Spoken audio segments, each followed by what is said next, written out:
O nosso tema de hoje é Jesus em nossas vidas. Nós conhecemos Jesus? Já ouvimos falar dele? Jesus tem algum impacto na nossa vida?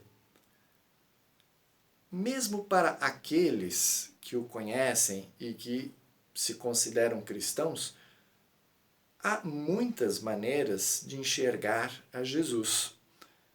Há aqueles, por exemplo, que enxergam em Jesus o Salvador, aquele que veio ao mundo para nos salvar.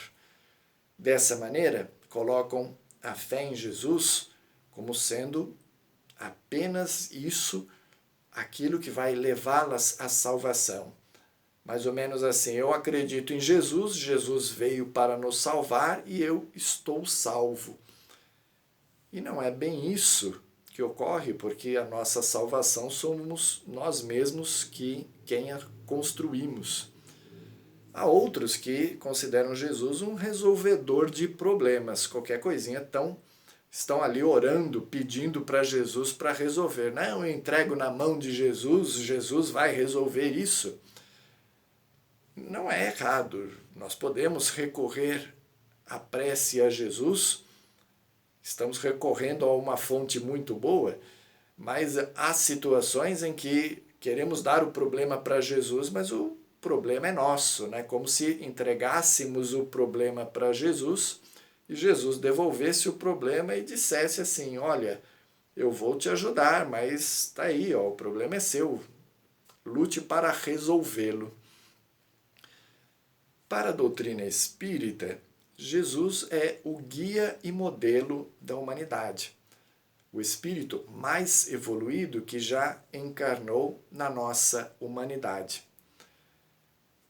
Afirmam também os espíritos superiores que vários outros espíritos evoluídos já vieram à Terra antes e depois de Jesus também para auxiliar no progresso moral da humanidade.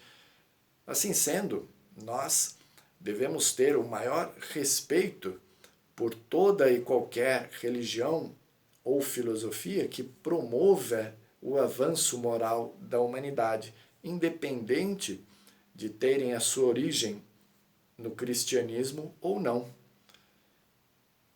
E aí, para nos aprofundarmos um pouquinho, temos que verificar que na vida de Jesus, ele constantemente delegou tarefas aos seus discípulos. Em outras palavras, ele conta com aqueles que acreditam na sua mensagem para levar adiante os seus ensinamentos e, obviamente, com os seus exemplos. No nosso caso, os exemplos serão o melhor que podemos dar, porque não chegamos aos exemplos de Jesus, mas podemos dar os nossos melhores exemplos, se assim nos consideramos seguidores de Jesus. E aí vamos compreender o seguinte, que Jesus conta conosco para auxiliar nesse processo de avanço da humanidade, porque nós somos parte da humanidade. Então, nós, progredindo espiritualmente, vamos influenciar as demais pessoas para também buscarem este progresso, porque é uma questão de contágio do bem. O bem contagia. E trazendo uma mensagem positiva e exemplos positivos, nós vamos gerando boa influência para as demais pessoas que nos cercam. E conhecendo um pouquinho mais de Jesus, certa feita, quando indagado sobre a maior das leis, ele colocou: amarás a Deus sobre todas as coisas e ao próximo como a ti mesmo. Esta lei resume toda a lei e os profetas. E aí encontremos amar a Deus, amar ao próximo e amar a nós mesmos. Durante muito tempo, muito se falou sobre amar a Deus e amar ao próximo, e quase nada se falou sobre amar a si mesmo, como se já soubéssemos nos amar. Alguns imaginam que amar a si mesmo é satisfazer todos os seus desejos e vontades, quando na verdade isso seria apenas o reflexo do nosso egoísmo. Quando compreendemos que somos espíritos imortais, amar a si mesmo entra num outro patamar, porque perceberemos que a necessidade do espírito é muito mais profunda do que a necessidade do corpo. E aí vamos vendo que, como espíritos, precisamos progredir e conquistar novas virtudes. Quando não conseguimos nos amar, amar a Deus e amar ao próximo também ficam difíceis. A criatura que não se ama fica constantemente negociando com Deus, esperando que Deus faça isso ou aquilo, para que sua vida melhore, para que ela também faça isso ou aquilo, como recompensa a Deus ou ao seu próximo. Amar a Deus compreende reconhecer a sua grandeza, respeitando toda a sua obra e permanecendo no clima íntimo da gratidão por tudo aquilo que Deus nos oferece. É um clima muito satisfatório, muito bom. Estamos gratos por tudo aquilo que Deus nos proporciona.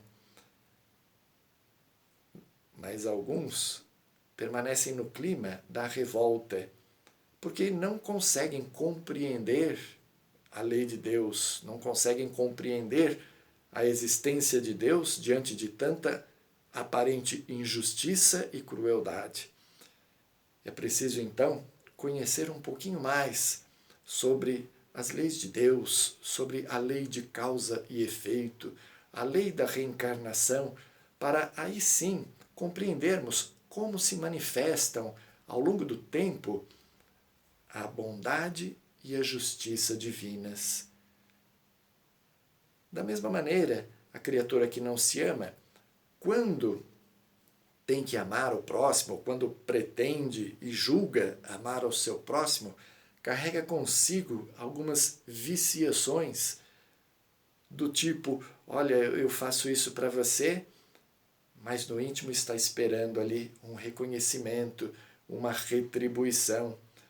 Está esperando que tudo aquilo que tem feito pelo outro se torne algo que a promova diante dos olhos do mundo. Está esperando muitas vezes que o outro corresponda exatamente às suas expectativas e assume, mesmo sem perceber, comportamentos controladores, porque quer que o outro haja da maneira que ela idealizou como sendo a melhor. Quando indagada a respeito, ela diz, não, eu estou cuidando, quando muitas vezes está apenas manipulando. Então é preciso perceber um pouquinho melhor estas coisas e voltar-se um pouquinho a si mesma para que a criatura perceba se está ou não amando a si própria. Será que eu me amo? Eu gosto de quem sou? Estou satisfeito com os progressos que tenho feito? Será que eu me conheço? Muitos não querem se conhecer com medo de encontrar coisas desagradáveis. Mas é importante percebermos as nossas imperfeições para também valorizarmos as conquistas e virtudes que já possuímos. Percebam que a criatura que não consegue se amar, ao tentar fazer o bem ao próximo, por estar ainda presa a esses conceitos de reconhecimento e reciprocidade, perde a oportunidade de entrar no clima superior da verdadeira fraternidade, do verdadeiro amor ao próximo. Perde a chance de ficar feliz apenas porque proporcionou algo de bom ao seu semelhante. Então, ao nos voltarmos para nós mesmos, também não conseguimos, nessas situações, perceber o quanto seria bom nos amarmos verdadeiramente. Olharmos para nós mesmos com bondade, com compreensão, com o perdão de que tanto necessitamos. Compreendendo-nos, vamos encontrar os motivos para nos perdoarmos, porque verificaremos que não somos aqueles que imaginávamos que eram e, portanto, estamos na situação de passíveis ao erro.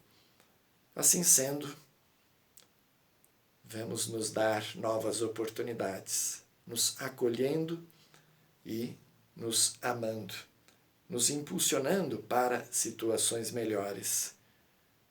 E quando as coisas estiverem difíceis, aí sim nós recorremos ao nosso Mestre e amigo Jesus. E nestes breves momentos, nós buscamos exatamente isso, fechando os nossos olhos e pedindo: